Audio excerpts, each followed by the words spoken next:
I've had a few questions about my mentorship and the course that I sell. So I don't necessarily sell a course because all my information is free on YouTube. You can just check it out wherever you are. But if you are interested in mentorship, in learning order flow, ICT concepts, price action, smart money concepts, if you're looking for a mechanical and emotion free strategy using trend reversals, trend exhaustion, using the A-test platform to read the buyers and the sellers at key levels, then feel free to comment below and I'll send you over a link. You can maybe talk to me directly, maybe potential mentorship support or just a general advice. If you want a free call, feel free to hop on, answer it. You can ask me any questions. And with that being said, let's dive in. Here we have two key levels, and a lot of traders ask me, how do I form my key levels and how do I determine an accurate trade? So we're going to be breaking down how to form key levels and how to form the end of a trend and a start of a new trend. So what we can see is we can see the S&P 500, or this is ES futures, giving us huge rallies to the upside, right? So when we're trading near the all-time high, so remember we have the all-time high over here, it's better not to fight the market and let the market do its thing, right? So when we go back down to the 15-minute time frame, how am I looking for my POIs, right? So if I just kind of clear the charts completely, right? So what we have is we have the Asian range down here. So when we see an Asian range, we want to see how the Asian range was delivering. So we had, yes, a fair value gap over here, right? I'm not keen on trading fair value gaps in the Asia session. They typically get swept by London and, price goes and sweeps the low.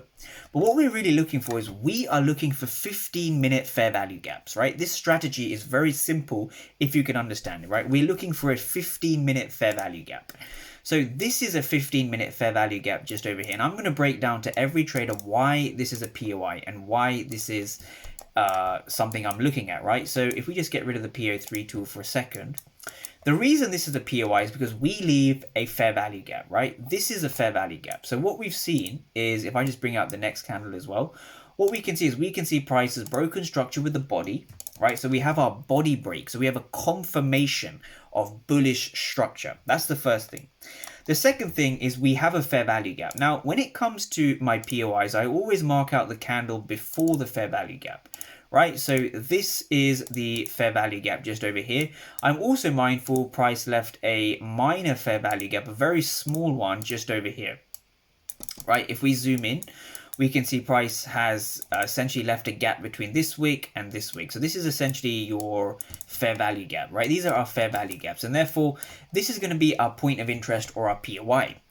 Now, with that being said, we had news events at 1:30 p.m. UK time, which corresponds to 8:30 a.m. Eastern, right? So we're looking for essentially this candle over here. So a word of advice, never trade during news events, right? Especially an hour before market open, right? I trade market open from 9:30 a.m. to 11:30 a.m. every single day. Only the first 1 to 2 hours are where the optimum moves are gonna occur.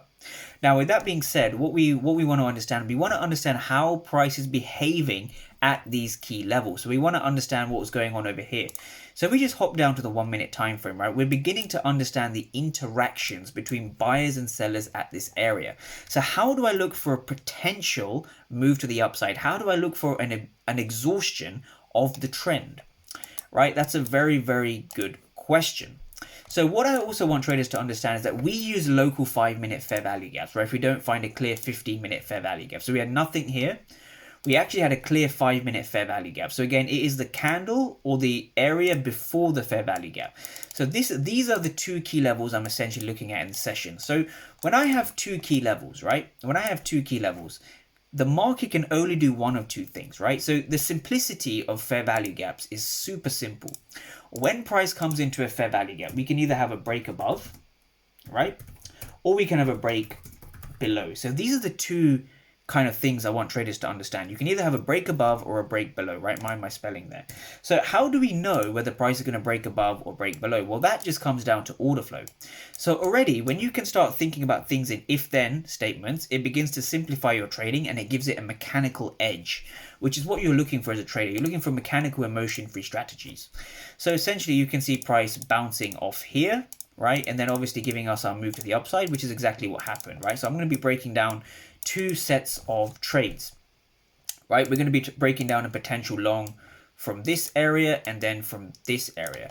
But what's important to understand when you're trading this, you want to see an exhaustion of a bearish trend, right? So we can see price was in somewhat of a bearish trend. I get lots of questions about this topic. How do I find the exhaustion of a trend? Well, this is how you do it. You want to understand what's going on here, and you want to understand what's going on here, right? These two areas are very important. So how do you begin to kind of frame this, right? So how do you begin to frame this? If we just go down to the 1 minute time frame, right? We're looking for the market open, right? We want to see how the market's behaving, right? So now we come into this upper key level. So when we come into this upper key level over here, what we're looking for typically is we want to see how the market is reacting. How is the market reacting in this area? How is the market reacting in this area? And how is the market reacting in these areas over here? And this is where we use the ATAS platform. So the ATAS platform, again, shows us the same data. We're just going to go down to the 1 minute. Now, okay, so the 1 minute hasn't given us our data. So we just stick back to the 5 minute. The 5 minute will be able to give us some indication as to what was going on. So what we're looking for is we can see those same two key levels, right? So if I just kind of bring the charts side by side, we are going to break this down. So here we have the charts on the right hand side, and we have the ATAS platform over here on the left hand side. And so this is what's important to understand, right? So what I want traders to really see and pick up from here, if we play price on the footprint on the candlestick charts, right? What we can see is we can see two interesting phenomena, right? We can see a wick below our zone. So I had a question recently, right? If price wicks below your zone, is that an invalid zone? Well, the answer is you got to think about what a wick actually is, right? Most traders don't understand what a wick actually is. The power of a wick is what gives you the indication to take the trade in the first place. I'll repeat that. The power of a wick allows you and gives you the confirmation to take the trade in the first place. So if we just kind of break this down from an ATAS or an order flow perspective, right? What was happening is we had this was a news event. So what we can see, if we look at what happened in the news event specifically, we had a huge amount of red delta. I mean, the entire candle, the bottom half was red delta. Now, if we just take a look below the fair value gap, so this is this region over here, which corresponds to this region over here, we can see, if we just read some of the delta outliers, the red rectangles, right? So 133 for 64. What does this mean? So the left number, 133, is the bid, and the right number is the ask, right? In this case, it's 64. So that's roughly a 2-to-1 ratio. So that's telling you that there's twice as many market participants hitting the bid than the ask. This means as a trader, there's more aggressive sellers than there are aggressive buyers, right? So at the price 61.58 or 61.59, round about this area, all the way down to 61.58 over here, we see aggressive selling. So we see market participants going in, hitting the bid. They're trying to drive price lower. That's what aggressive sellers are there to do. That's what the bid represents. The bid is significantly higher than the ask. So we see a couple of interesting things. We see a wick below the zone. We're tapping into that fair value gap I mentioned on the 15-minute time frame. But when we tap into this fair value gap, and indeed we do wick below it, right, we can see a lot of these sellers have not been rewarded, right? Because if they were rewarded, price wouldn't have broken to the upside the way it did. So what we can see is we can see passive buyers stepping in. And this is the crucial difference I want traders to understand, right? You have the bid and the ask, right? Aggressive sellers versus aggressive buyers. Now, what makes this platform powerful is that you can actually see who is aggressive, and therefore you can see who is being rewarded, or even better, not rewarded. So what you want to understand is that the market over here was absorbing aggressive sellers. So it shows you a passive buyer is present. It shows you passive buyers are present below the zone or at this zone to drive price higher. Now what's interesting is when we come into this area, this key level was also interesting, right? What we had over here is we had a ton of aggressive buyers, right? We had a ton of aggressive buyers here, here, here, here, and also here. So we had a lot of blue delta. I mean, if we read some of the numbers, we had 28 for 74. So it's the opposite now. We see a lot of aggressive buyers hitting the ask, right? 174 is a lot greater than 28. This indicates to us that the buyers are aggressive. So truthfully, if you were trading this, if you stayed cash throughout this process, it would have been acceptable. The reason for that is because we're seeing passive buyers and passive sellers prop up, and we're kind of bouncing between two levels, so we're not really sure what's happening. So how do we form the end of a trend, right? So this is where it gets more interesting. What we can see if we continue to play price on the footprint on the regular candlestick chart is this. We can see the market doing this, right? So this was your first potential entry over here, right? So if we just take a long position from here, you can enter here with a stop loss kind of just below these areas. So this would be your first initial position like this, right? So why is this an initial position? So let's break it down, right? If we even go down to the 1 minute time frame like we are now, what we can see is we can see price is just heading lower like this. Heading lower. We've obviously rejected from this area before heading higher. So let me make that a little bit clearer for people. So what we saw over here, if we just take a look at this, is we saw the market heading lower into this zone, wicking below the zone, and then aggressively moving higher. So why was this an entry over here? What was going on over here, right? Let's break it down. Or what was going on in this region, right? Take a look at this yellow box and ask yourself the following questions, right? We've wicked below this level again, right? So we see 114 for 0, 21 for 0, 492 for 261. Look at the amount of negative delta wicking below the zone, right? So we had aggressive sellers unable to break below the zone. So this is what we call the exhaustion of a trend or the end of a trend, right?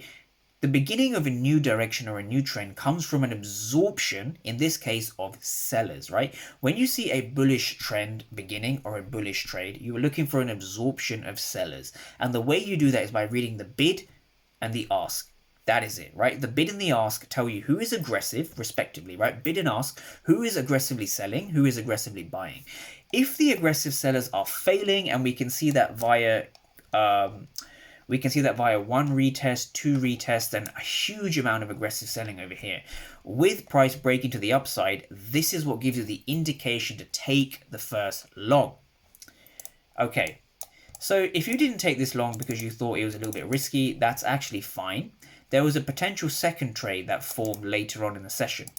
And we're going to break that down as well. So we're now going to understand what was going on over here. So do you remember over here there was a significant amount of aggressive buying? Right, there was a lot of aggressive buying and the market drove higher. So this means that there's passive sellers sitting in this region, right? Passive sellers here. Now, we can see price breaks above this zone with a body, right? We can see these passive sellers kind of failed, right? They kind of failed to hold the level because we saw price breaking higher. So this shows us that these passive sellers are no longer in control. We also see passive buyers are now in control, right? So now when we take an entry off this key level, what are we looking for, right? How can we see the exhaustion of this trend to start a new trend, right? How are we going to do that? So we're going to do that via delta footprint charts again. So again, what we can see is we can see the aggressive buyers starting to overpower these passive sellers, right? So these passive sellers have failed, right? And if you look down here, the aggressive sellers have also failed. So that gives us a huge amount of buying insight. Now, once we have that, what I want traders to understand is this kind of pullback over here represented on the 5-minute chart. So we're going to look at this candle, this candle, this candle, and this candle. So we're going to look at kind of the 5, 10, 15, the 20-minute pullback or the 15-minute pullback before the trend, the bearish trend was exhausted. How do we see an exhaustion? Well, that's very interesting, right? We can see the market has given us a few kind of tips, right? 195 for 0. Straight off the bat, that number jumps out to me. 195 for 0 means that there were 195 aggressive sellers, right? 195 aggressive sellers, but none of them were rewarded. This tells you that passive buyers are in control, right? Buyers are stepping in this region. Because if these aggressive sellers were successful, they would have drove price down. But if you just take a look at what happened, we see this, right? We see price breaking above the zone, right? So what does that tell you about the 195 for 0? Let's really bring this out, right? We saw 195 for 0, right? 195 for 0. So this is showing you all these 195 market participants hitting the bid were not successful, right? They were not successful because they would have drove price down, but they didn't, right? Price broke above the area, and this gives you the confirmation to take the long. So if you were long on the 26th of June, you did pretty well, right? So again, I would have my stop loss just below the zone. And again, I like to target at least a 1 to 2 or 1 to 3 risk to reward, right? So if we just kind of play price on, we did have a very spectacular move to the upside. So this is kind of how I frame my trades, right? So just to kind of clear the charts up a little bit, right? Again, I hope these order flow series are helping, and I hope the trend exhaustion series are helping. Really good question, really good way to kind of frame the question, right? How do you see the exhaustion of a trend, right? So if we just kind of bring these two kind of trades up, right? We had one like this, which kind of rallied, and we also had our second one, my preferred one, just kind of over here. So these are the two trades you could have taken, and what you want to understand from a theoretical perspective is what was going on here and what was going on kind of over here and over here. Also, you want to understand the passive sellers failed, right? Because again, what we had over here is we had a lot of aggressive buyers, but they failed to break the level. They failed to break the level, right? They failed to break the fair value gap. And so because of that, these passive sellers failed and the aggressive sellers failed, which means we want to be buying. So that is how you find the kind of end of a trend, right? So I hope this video helps. Give it a like, give it a thumbs up, and I look forward to seeing all of you in the next one.